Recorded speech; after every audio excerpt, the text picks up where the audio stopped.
Le petit bilan de fin d'année. Les satisfactions. Ouais. Satisfaction.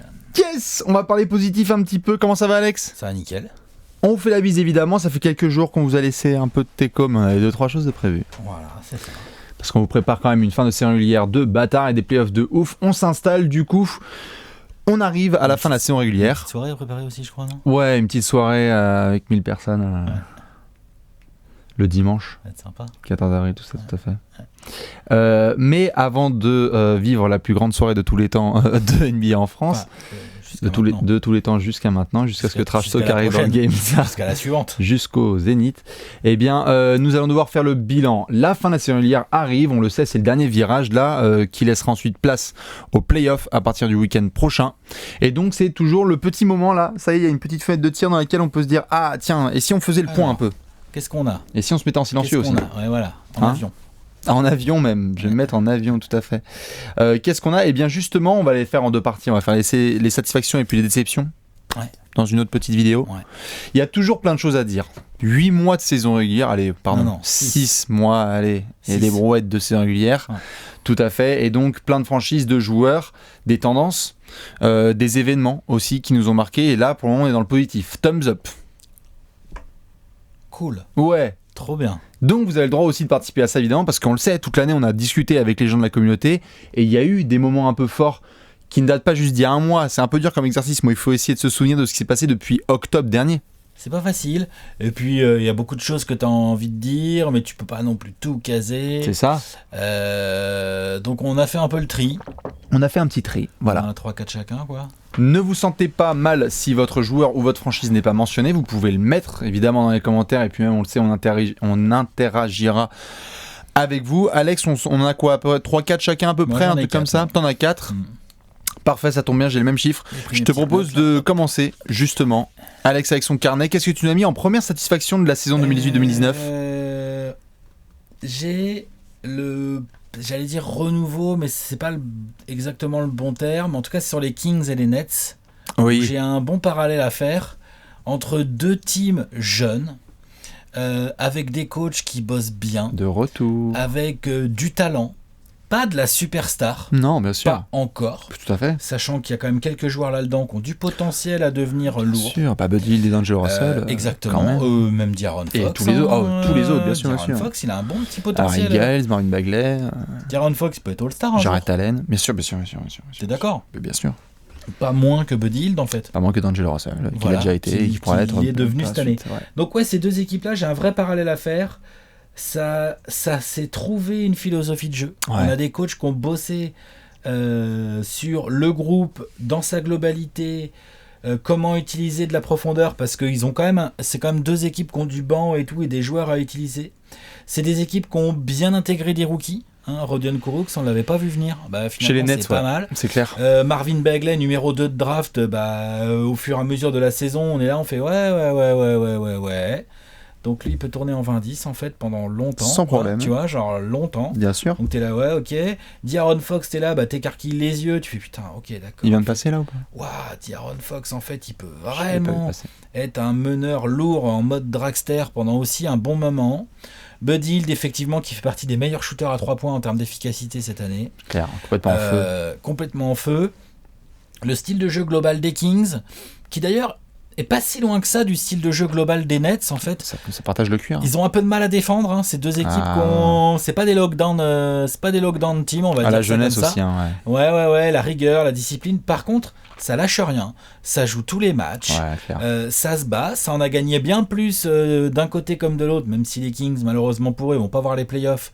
Les Nets, normalement, logiquement, devraient pouvoir se qualifier. Attention. J'espère que je suis pas en train de leur porter la poisse. Tu leur portes la poisse, ça va être une séquence encore sur Twitter. Mais normalement, logiquement, ils ont fait une bonne partie du taf pour y arriver, mais c'est pas encore fait au moment où on tourne cette vidéo. Voilà, comment tu mets le tapis de sol? Je peux pas être plus. Je mets pas un tapis là, je mets un matelas. Je mets un matelas de sol. Vas-y. Non, mais c'est vrai, c'est pas joué. Mais franchement, c'est pas que les autres équipes méritent pas. Le Heat, le Magic, les Pistons ou quoi, c'est juste putain, j'aimerais vraiment que ces Nets aillent en play-off. Bien sûr.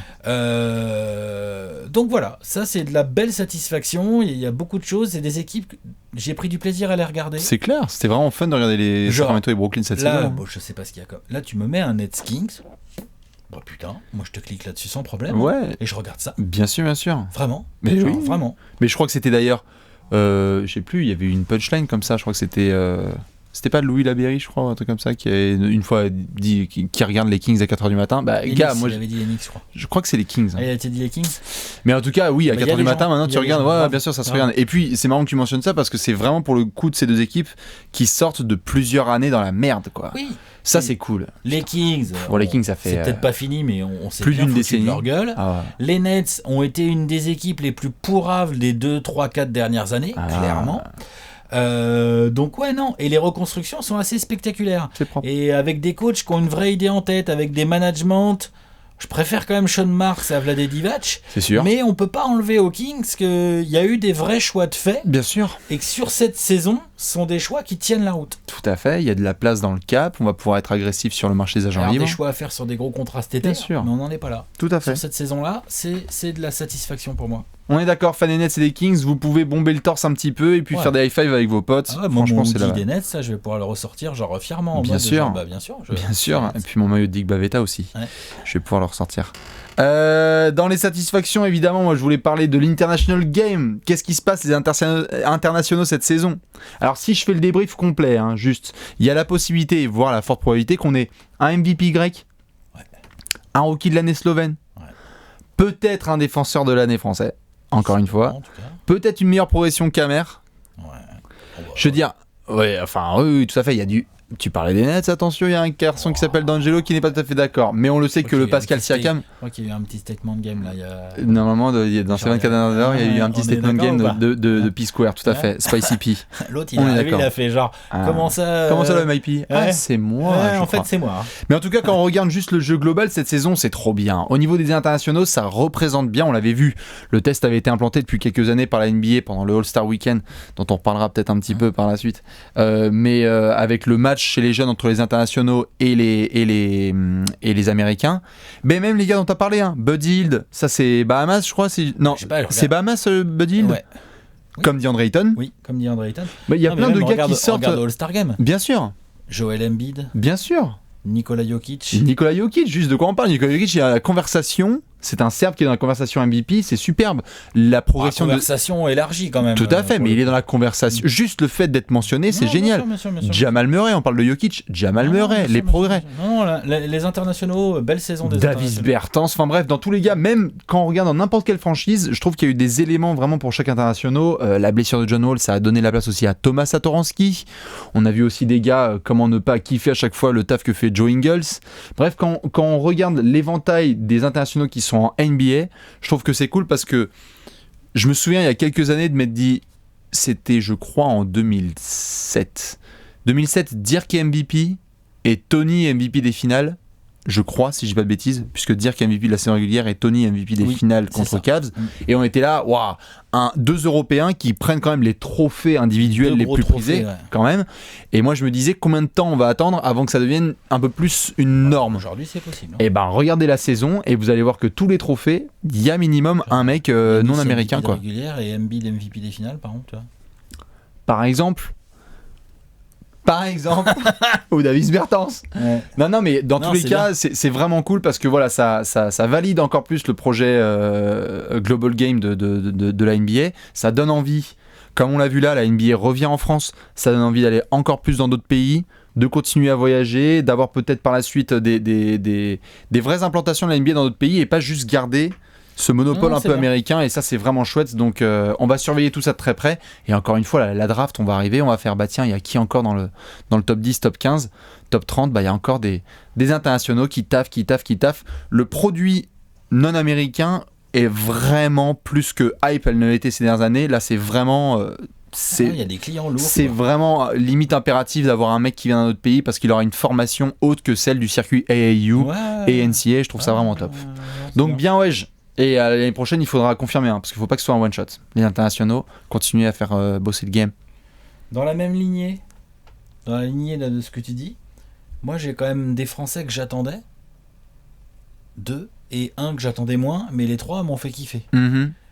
Rudy et Evan, Bien sûr. franchement, Je trouve que c'est des bonnes saisons qui nous font péter. Ah, tu vois, on était en train de parler des internationaux. Ouais. Là, on n'a pas cité de Français. Enfin, si, on a cité Rudy qui est potentiellement... Enfin, pas potentiellement, mais qui est en course pour le Deepoy, le Defensive Player of the Year, qui potentiellement peut donc faire un back-to-back sur ce trophée. De quoi on parle, hein. Donc, et puis progression de Rudy. Hein. La saison de Rudy, elle est offensivement. énorme. La saison de Rudy, elle est énorme, elle est lourde. Elle est énorme. D'ailleurs, elle est on en parlait du Jazz l'autre jour et tout. Enfin, je veux dire, voilà, la saison de Rudy, elle est énorme. Défensivement, progrès offensif, leadership, ça se voit. Même médiatiquement, en fait, c'est embrouillé avec les arbitres, il a balancé des gobelets. Il y a tout dans la saison de Rudy. Bien sûr. Il y a tout de la saison d'un gros joueur NBA. Tout à fait. Et ça fait quand même plaisir. Trop bien, clair. Evan, en scred, il fait quand même une assez bonne saison avec le Magic, hein. Il a été bien clutch. Il est dans une équipe qui, elle aussi, comme les Nets, pourrait peut-être éventuellement se qualifier pour les playoffs. Hein. On a touché pire que du bois. Du bois. Et Tony. Ouais, l'aventure Tony à Charlotte. Ouais. Monsieur Tony, quoi. Bon, là, il est blessé sur la fin de saison. Un peu, hein. Enfin, tu vois, c'est compliqué. Mais, lol, c'est trop bien, quoi. 37 ans bientôt, là. Le mec, il arrive, il part après 17 saisons aux Spurs. 35, ouais, clairement. 17 saisons aux Spurs. Il débarque à Charlotte dans un rôle de remplaçant de Kemba Walker. Honnêtement, il fait partie des 2-3 joueurs les plus importants de l'effectif des Hornets. Ouais, clairement. C'est même le deuxième, selon pas mal d'observateurs de Charlotte, c'est le deuxième joueur le plus important derrière Kemba. On est d'accord. Ah, ouais. Et ça, c'est énorme. Et ça me fait d'autant plus plaisir que ça met en valeur le basketteur qu'est Tony Parker. Ouais. Pendant trop longtemps, on a entendu genre ouais, mais aux Spurs, hyper bien entouré, gna gna gna, s'il avait pas été aux Spurs, sa carrière, ça aurait été pas pareil, il aurait pas autant de titres. Ouais, c'est clair, il aurait peut-être pas autant de titres, tu vois. S'il avait pas joué avec 3 Hall of Famer, c'est sûr. Enfin 2 Hall of Famer plus un coach Hall of Famer, forcément, c'est plus compliqué d'avoir des titres. Mais voilà le basketteur que c'est. Et là, il le prouve. 18e saison NBA, le mec il arrive, les jeunes de l'équipe ils sont genre en mode ah quoi, comment ça, je vais jouer avec Tony Parker, genre moi je vais jouer avec Tony Parker. C'est trop bien à voir. Trop bien. En dehors de la sphère Spurs, ouais, c'est trop bien. C'est trop bien. Ensuite sur le terrain, je veux dire, des 3e, 4e quarts gérés par Tony, il y en a eu cette année. Des matchs à 20 points, il y en a vraiment eu 8 passes, des matchs en sortie de banc et tout. Donc il s'est complètement fondu dans un rôle nouveau. Pour lui, quand même. Bien sûr. Genre, nouvelle équipe, nouveau coaching. Rôle un peu de. Même pas vraiment de 6e homme, enfin un peu 6e homme remplaçant et tout. Nouveau coach et tout. Il s'est complètement fondu dedans. Et il a fermé trop de bouches parce qu'il a fait, les gars, je suis un pur basketteur, point barre. Bien sûr. Point barre, vous me mettez là, vieux, dans un rôle différent, il n'y a pas de problème. Je continuerai à cartonner. Je joue. C'est clair. Et je pèse. Tony, c'est de la balle. Donc ça fait plaisir. Clairement. Donc ces 3 Français-là, ils m'ont bien fait kiffer. Puis avec les appréhensions qu'on avait, parce que Tony, tu disais, c'est important que tu dises ça par rapport aux bêtes d'athlète qu'il est et qu'il représente. On est aussi en sortie de quadriceps, quoi. Enfin, rappelons les choses. Le mec, normalement, au bout de 17 saisons, quand tu as une blessure comme ça, tu peux avoir un coup de down. Et puis il a plus la même vitesse qu'avant, normal. Ouais.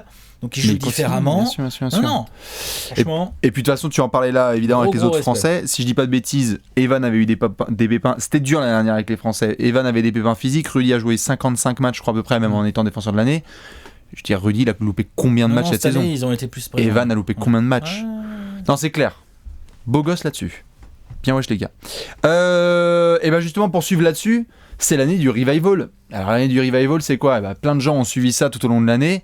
Je veux dire, de quoi on parle ? Il y a des joueurs qu'on n'attendait absolument pas et qui ont fait des saisons fabuleuses alors qu'on les mettait limite, on avait limite mis les clous sur le cercueil. Derrick Rose à Minnesota, le match à 50 points, le début de saison avec les Bulls.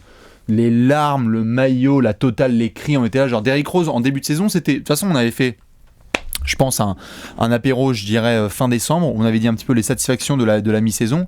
Et on avait foutu Derrick. Parce que c'est incroyable de voir ça. Tu parlais de français, Joachim Noah. Trop bien. Joachim Noah. Le mec, on est en train de le tacler dans tous les sens, nous les premiers. On sait pas ce qu'il va devenir. On le voit faire Koh-Lanta avec la barbe blonde et tout. On sait pas ce qui se passe. Il débarque à Memphis. Ça prend des passages en force sur le Brown, ça tape le pec et tout, putain, affûté. Et là aussi, ça monte aussi le bosseur que c'est. Parce que Joachim, putain, pour se ramener en forme comme un... Respect de ouf. Le mec, il arrive en milieu de régulière, dans une équipe... Et humble. Dans une équipe en galère. Bien sûr. Il n'arrive pas dans ce que j'appellerais un collectif huilé, tu vois, genre c'est compliqué, ils perdent Marc Gasol, machin et tout. Non, bien sûr. Il assure. Il assure de ouf. Les fans sont devenus complètement starvés de lui. Il va avoir un contrat. Et je pense qu'il y aura un contrat. À Memphis ou ailleurs, mais il va avoir un contrat l'année prochaine. On parlait de Chine. Direct, on parlait de Chine. Joachim Noah, on parlait de Chine. Que dalle. Kenneth Farid. De quoi on parle quand Kenneth Farid. Merci Mike D'Antoni. Merci Mike D'Antoni, merci Rocket. Il n'empêche. Mais Mike D'Antoni, il est trop bien. Mike D'Antoni, pour Kenneth Farid, c'est même plus qu'une bénédiction. C'est un miracle, tu vois. Mais Kenneth Farid, pareil, on était là, genre, il ne devait pas exister dans la NBA actuelle et il n'est pas censé exister, entre guillemets, dans la NBA actuelle parce que c'est un des intérieurs un peu à l'ancienne, c'est-à-dire très intense, sans trop de défense et sans shoot extérieur. Tu parles, il arrive à Houston et on l'a vu en janvier-février, quand Capel n'était pas là, taper les 17 points de rebond. C'est devenu un pic de TTFL. Tu sais rouler?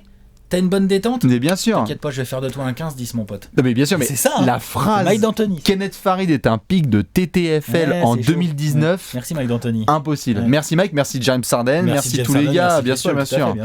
Et après d'autres petits gars, moi aussi ça m'a fait extrêmement plaisir de voir l'ajustement qu'il y a eu autour de Brook Lopez. Brook Lopez qu'on a vu l'année dernière chez les Lakers. Hécatombe totale. On savait pas si le mec allait pouvoir justement s'ajuster. Il arrive à Milwaukee.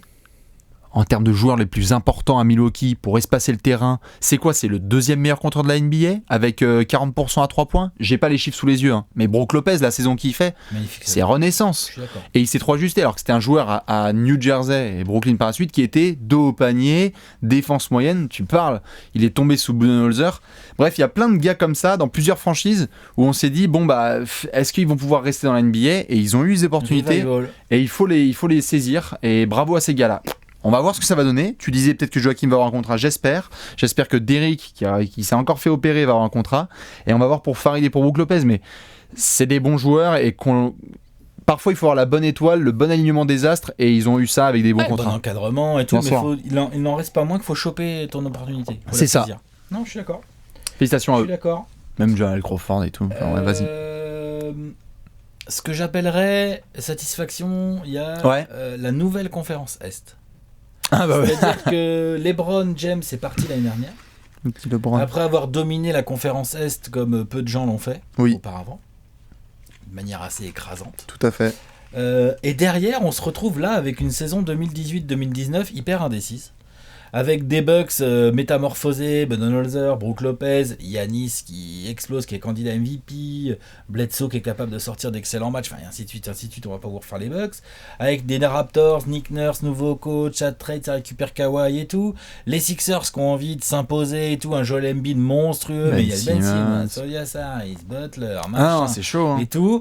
Les Celtics, mi-figue, mi-raisin, n'empêche qu'ils sont là en attendant, le talent il est là, ils sont en train de se battre pour faire en sorte d'être quatrième et jouer éventuellement les Pacers avec l'avantage du terrain au premier tour et tout. Les Pacers qui perdent Oladipo mais qui sont encore des clients très sérieux et tout. Donc là on a 5 équipes qui normalement si je dis pas de... Enfin, tu vois, genre, s'il n'y a pas de grosse surprise, ça doit être parmi ces 5 équipes, on devrait avoir les 4 demi-finalistes de conférence, normalement. Normalement, hein. Sauf blasphème. Ouais, normalement, sinon, il y aura du vrai upset, on va se marrer. Mais en tout cas, normalement, on va voir ça. Et bien malin qui peut nous dire qui va gagner la conférence S cette année. Avec les pronostics parfaits. Hein, parce même bien malin. Genre, c'est les Bucks, c'est les Raptors, c'est les Sixers, c'est les Pacers, c'est les Celtics, c'est qui? Donc ça va se battre.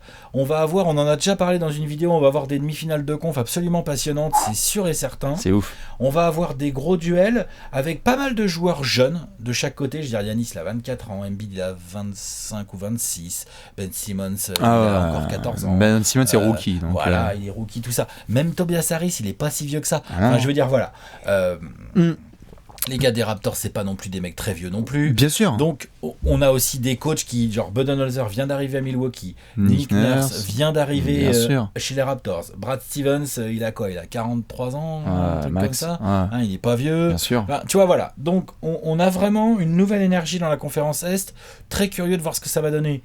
Et en playoff cette année, et par les saisons à venir. Bien sûr. Donc on va avoir un nouveau finaliste. Vraiment cool à l'Est. On était là, genre ça va être qui maintenant le patron? On sait pas trop. Et on sait pas, et c'est intense. Et ça se bat. C'est clair. Ça le veut le titre. C'est clair. Ça c'est cool. On n'a pas LeBron en finale cette année. Bon, déjà on n'a pas LeBron en playoff cette année, mais on n'a pas LeBron pour représenter l'Est. Ça fait, la dernière fois que ça a pas eu lieu, on paye en francs. Enfin, je veux dire, c'est quand même. Tu vois, LeBron est parti. J'ai pas du tout la sensation que ça avait fait baisser le niveau de l'Est. Non, bien sûr. Et de toute façon, c'est simple. On en avait parlé en lendemain de trade deadline, la course à l'armement. C'est-à-dire que quand tu voyais ces franchises-là, tu te disais, waouh, bête de saison, mais on avait parlé, toi le premier en live, putain, Marc Gasol. Et allez, les Raptors, ça allait chercher Marc Gasol. Les Raptors, ils ont quand même ramené Kawhi Leonard, Marc Gasol et Danny Green de l'Ouest. Tout à fait. Nos amis, les Sixers, ils ont pêché Tobias Harris et Jimmy Butler. C'était à l'Ouest. Tout à fait. Tu vois ? Les Bucks sont allés chercher Mirotic et ils ont fait des petits ajustements de Georgie et compagnie. Non, c'est clair. Boston, sérieux, ils sont pas à la traîne. Boston, ils ont pas touché leur effectif parce que sur le papier, ils ont un effectif de malade. Ouais, bah... Donc c'est logique. Non, mais c'est des voitures qui sont en train de se doubler toutes sur l'autoroute. Donc non, c'est hyper intéressant. Bah, qui va représenter l'Est cette année en finale NBA, c'est la question qu'on se posait en septembre, et c'est clair qu'en demi-finale, là, ça va être... Comment ils vont faire cet été, qui va se renforcer comment. Je veux dire, on a pas mal de choses qui se passent à l'Est cet été. Genre les Sixers, qu'est-ce qu'ils foutent des max à Jimmy Butler, à Tobias Harris. Les Raptors, comment tu fais pour garder Kawhi. Les Celtics, comment tu fais pour empêcher Kyrie d'aller aux Knicks et compagnie, quoi. Non, tu vois c'est sûr. Genre, hein. Bien sûr. Non, mais il y a des choses à... Il y a des choses à bloquer. Il y a des choses à gérer. Ah non, mais ça va fricoter à l'Est. L'Est est vraiment trop cool. Bien sûr. L'Est est cool. À partir de la demi-finale, on va pouvoir bien se marrer, je pense. Et même au premier tour, il y a moyen. Nos amis de la QV Rookie. En fait, c'était tellement compliqué à la base, on s'en souvient cet été, c'était tellement compliqué de passer après Ben Simmons, Donovan Mitchell, Jason Tatum, tous ces gars-là. On se disait même, waouh, l'année suivante, il va y avoir la saison 2 de Lonzo Ball, ou de Josh Jackson, ou d'autres gars comme ça, Dennis Smith Jr. On se disait, putain, trop dur de passer après un potentiel du all-time. Pardon. Les types ils sont arrivés, ils ont fait non mais les mecs ils sont arrivés, on a eu déjà on a eu l'entrée de Luka Doncic, on a fait genre qu'est-ce qui se passe. L'autre il a fait oh ça va la NBA en fait. Est-ce que je pourrais être All-Star s'il vous plaît en fait dès la première saison. Ça va finalement l'adaptation Europe NBA, ça se passe comment? On est sur une saison all-time de la part d'un rookie. Le mec contre qui il a été transféré, qui avait mal démarré sa saison, Trae Young. Encore une fois, on ne dit pas qu'il y a forcément un débat de ouf sur Rookie de l'année. Je pense qu'encore une fois que c'est pour Luka Doncic, mais n'empêche que... Je pense qu'il va avoir des voix. Hein. Je pense pas que Trae Young va avoir des voix. Et je pense que Doncic va être Rookie de l'année. Il va pas être unanime. Ah non, non. Et je pense que Trae Young va vraiment... Bien sûr. Et il est lui aussi... Et il est lui aussi à la tête. Parce qu'il y a des rookies parfois qui s'imposent en tant que joueur. Ce qui me plaît vraiment avec cette QV, c'est qu'il y a des rookies parfois qui s'imposent dans le cadre d'un effectif. Mais là, à Dallas, l'avenir et le présent, c'est Luka. L'avenir à Atlanta et le présent, c'est Trae Young. L'avenir et le présent à Memphis, je pense qu'on peut dire que c'est Jaren Jackson Jr. Ou Joakim Noah, mais on verra. Mais je pense que voilà, ils l'ont vu, ils ont fait putain, ok, en fait, Jaren Jackson Jr., c'est pas juste un défenseur et un projet. Marvin Bagley chez les Kings, ils ont vu, va falloir qu'on fasse gaffe. DeAndre Ayton, le numéro 1 de draft, en attendant, on parle pas de lui parce qu'il est dans une grosse équipe de merde. Mais ça reste, il est en 16-10. Ça reste en 16-10, tout à fait. Il reçoit pas un ballon et en 16-10. Et en fait, au-delà de ces gars qui sont mentionnés en premier, il y a tous les autres qui sont dans le reste de la draft. Donc, la saison de Colin Sexton à Cleveland, où on était là, genre, putain, quel enfer d'être à Cleveland cette année. Landry Shamet, Josh Okogie, Shai Gilgeous, bien sûr. Il y a Zaire Smith qui vient de débarquer à Philly, qui monte des bons premiers trucs. Je suis d'accord, même. Michael Porter Jr. n'a toujours pas joué. Ouais. Même qui d'autre? Moi, je suis trop content de Kevin Huerter, forcément. On va voir ce que ça donne avec Lonnie Walker.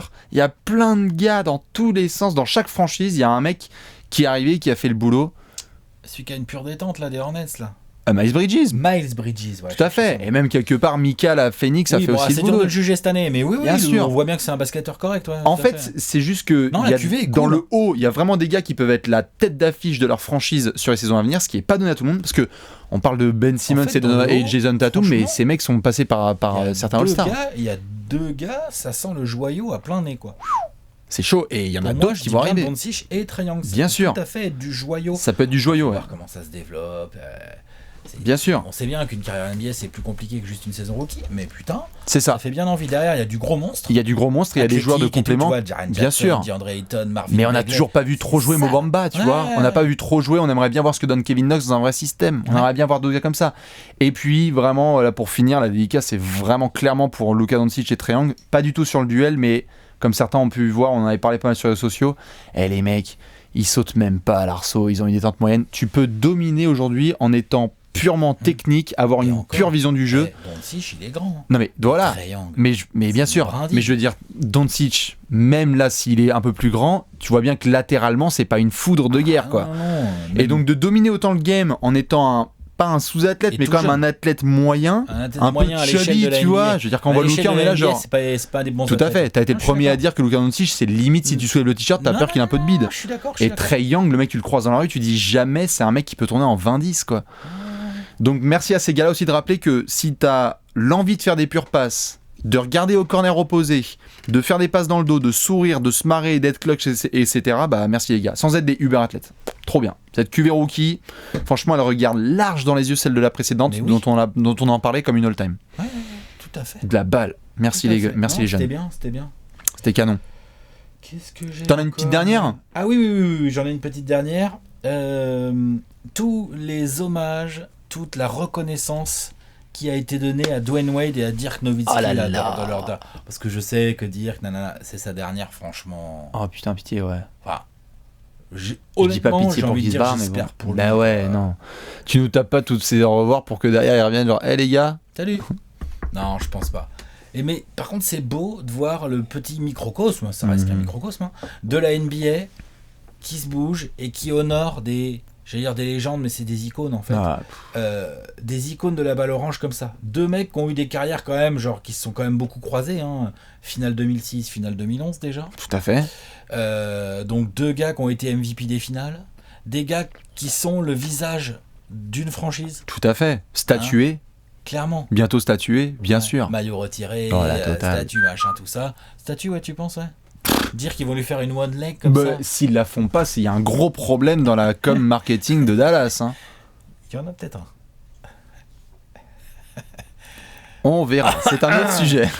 Bon, bref. Non, mais honnêtement, des fois, Dallas, on se pose des questions. Des fois, Dallas, on se pose des questions sur les coulisses. D'un autre apéro. Mais en tout cas, oui, non, c'est magnifique de voir. Bon, Wade, il a annoncé sa Last Dance.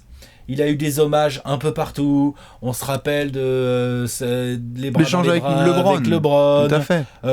L'échange de maillots avec certains gars. Le buzzer beater là contre les Warriors.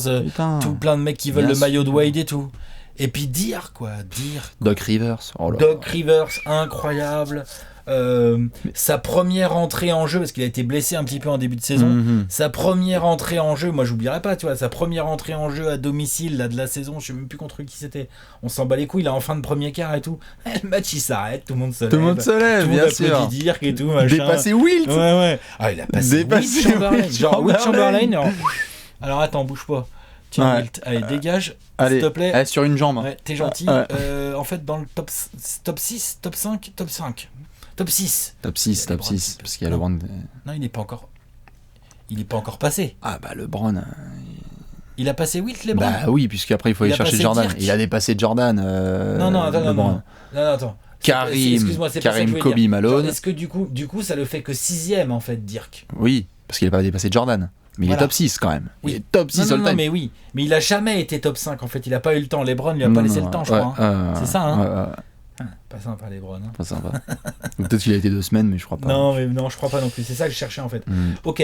Donc non, ça c'est beau, ça c'est bien, et c'est important dans les grands sports comme le basket et dans un championnat élite comme la NBA de savoir honorer les mecs qui ont fait grandir ce sport. Bien sûr. C'est hyper important. Bien sûr. Et puis c'est pas toujours le cas. Des fois, il y a des mecs énormes qui partent dans la discrétion la plus absolue. On a fait un top 10 all time. Hein. Tu fais oh là là, Iverson, d'accord. Steve Nash. Alors que là, c'est bien. Bien sûr, c'est clairement. Cool. Et même, tu vois, on n'a pas trop apprécié, on en parlera peut-être par la suite en effet du All-Star Game, quand Dirk met 3 filoches de suite au All-Star Game et que le banc entier est il y a eu ça aussi. Ils se sont fait appeler All-Star Game et tout. C'est génial. Bien, non, franchement, c'est top. Attention aux oignons, hein, là sur la fin de la régulière. On va voir d'ailleurs le hit, hein, comment ça se passera, si le dernier match de Wade en carrière ce sera en saison régulière ou en play-off. Hein. Pareil, on va toucher du bois.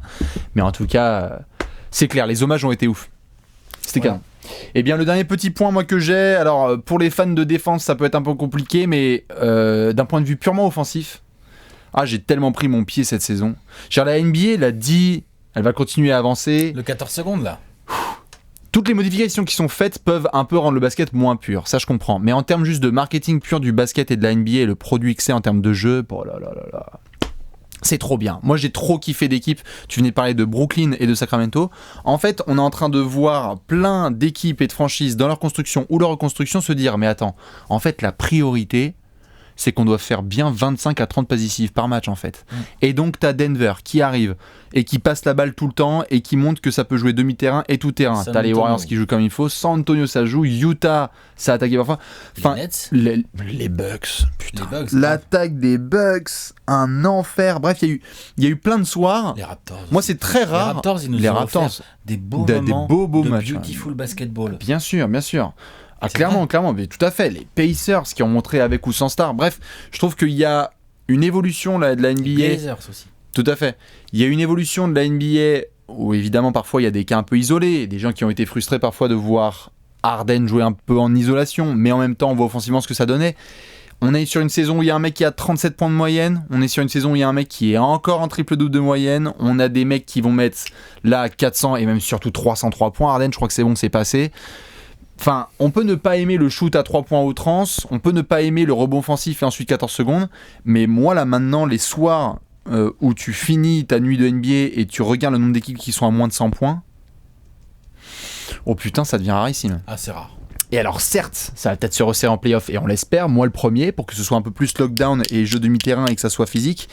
Mais voilà, il y a peut-être un peu moins de liberté pour les défenseurs, c'est un peu plus compliqué, mais il y en a qui offensivement régalent tellement. Je regardais là le classement juste des meilleurs marqueurs de la NBA, combien de mecs ont plus de 18-19 points? C'est indécent, il y a tout le monde qui se régale. Non, 20 points par match, c'est à la portée de plus en plus de joueurs. On sait pas ce qui se passe, on le voit, Bradley Beal et Devin Booker, tu viens d'en parler, ils sont dans des équipes qui ont fait des saisons pire que moyenne, voire mauvaise, et les mecs sont à plus de 25 points de moyenne. Paul George, l'évolution qu'il a faite, enfin voilà, je trouve qu'offensivement il y a un modèle ultra collectif qui est en train d'être suivi par beaucoup d'équipes, et c'est en train de le montrer. Tu ne peux pas être juste sur un modèle avec une superstar et des merdes yourself, sinon tu finis comme les Pélicans par exemple, ou d'autres franchises où ça ne passe pas. Il faut être offensif, et je trouve que pour vendre la NBA et encore plus la démocratiser, c'est top. Ok, pas mal. Donc voilà pour les petites satisfactions. Après, il y a évidemment des mentions honorables à droite à gauche de ce qu'on a pu kiffer. Toi, tu avais vu la saison rookie notamment de DeAndre Ayton. Il y a d'autres gars qu'on a pu voir un peu. Je l'ai kiffé à mort, parce que j'ai du mal avec les Suns, quoi. Mais voilà. Oui. J'en parlerai. Non, j'ai cité Nets Kings. J'aurais pu parler des Clippers. Les Clippers, on n'a pas trop parlé. Évidemment. Et on en a déjà parlé, on en a déjà fait un apéro. Bien sûr. C'est pour ça. Mais oui, clairement, les Clippers, le taf de Doc Rivers, l'utilisation des jeunes et tout, c'est clairement une satisfaction la saison des Clippers. C'est clair. Donc évidemment, si vous avez des satisfactions, n'hésitez pas à les balancer. On va boucler cette saison 2018-2019 bien comme il faut. Après, on a les déceptions à faire parce que là, on va devoir sortir le fouet et le martinet, n'est-ce pas ? C'est clair. Du coup, si on n'a pas parlé de votre franchise maintenant, préparez-vous. Ouais, préparez-vous, c'est pour la vidéo suivante. À tout de suite, ciao.